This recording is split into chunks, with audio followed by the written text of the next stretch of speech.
Naku po, Beyonce, binuking din ng mga taga-supporters niya.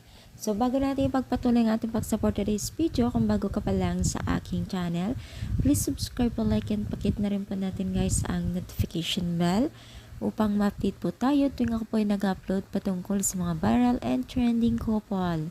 So, alam niyo ba guys na itong si Beyonce ay first time daw di umano na makita ng ilang taga-supporters niya ay talaga naman pong hindi rin nila natiis sabihin ito pagdating kay Beyonce. So, ayan po ay nagiging iba't ibang komento po ang nakita natin sa kanilang mga comment section dahil nga po sa isang post po ng isang netizens na kung saan ay naghahanga o mahanga kay Beyonce.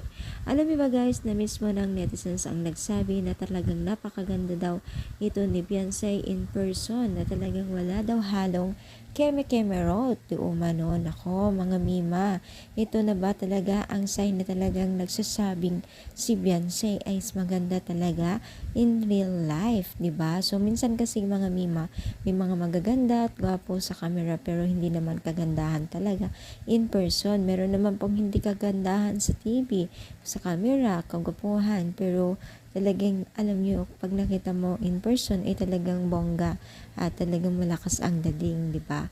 Pero talagang marami pong nagsabi sa kanya na talagang si Beyonce ay maganda talaga in real or sa personal talaga.